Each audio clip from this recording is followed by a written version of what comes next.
Filia towards the left, and Hasbar, the sheepskin noseband going on from Dara D over on the far side. Then comes Alidiva, and on the near side Tafila. Hasbar the leader from Dara D and Aldiva, and then comes Tafila, and then La Cabria, then Filia, Ardross and Sally Rous as they race uphill.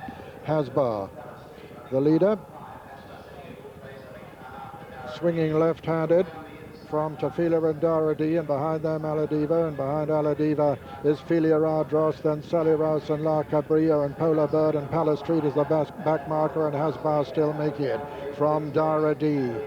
Then on the far side, on the rail, is Tafila. Then just in behind them come Alidiva, and then Sally Rous running quite well over on the far rail. Filia, Ardross trying to get on terms, so is Polar Bird.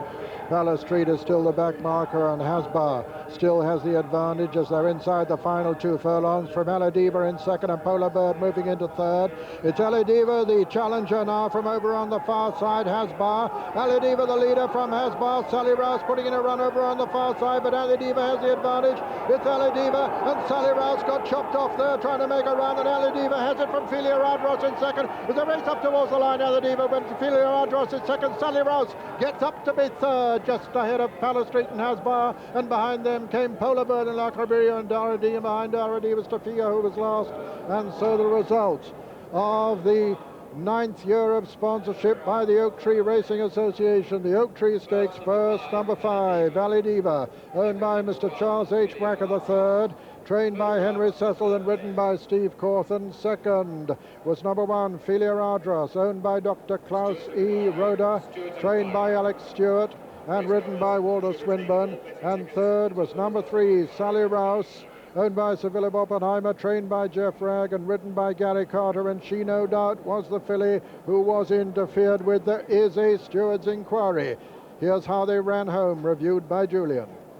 Yes, and I don't know whether they'll have sorted this one out before we go off the air. Hasbar made it a really good gallop, reverting to the tactic she used in the Nelgwyn Stakes. She's still in front, but she's just starting to drift off the rails. Look back to Sally Rous, who seems in an impossible position there at the back with the red cap.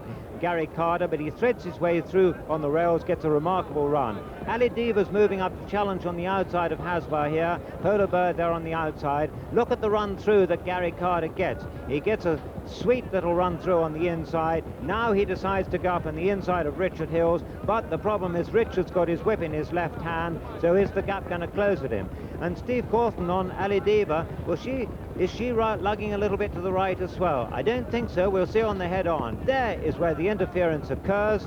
Hasbar puts Sally Rous as good as over the rails. Filia, Ardross runs on really well into second place after those 2 fillies have had their discussion, and the race is over for Hasbar, and Sally Rous, except she runs on really well to snatch third place. Palace Street, the one on the outside. Meanwhile, Alidiva has gone clear to give Henry Cecil and Steve Cawthon their first winner of the meeting.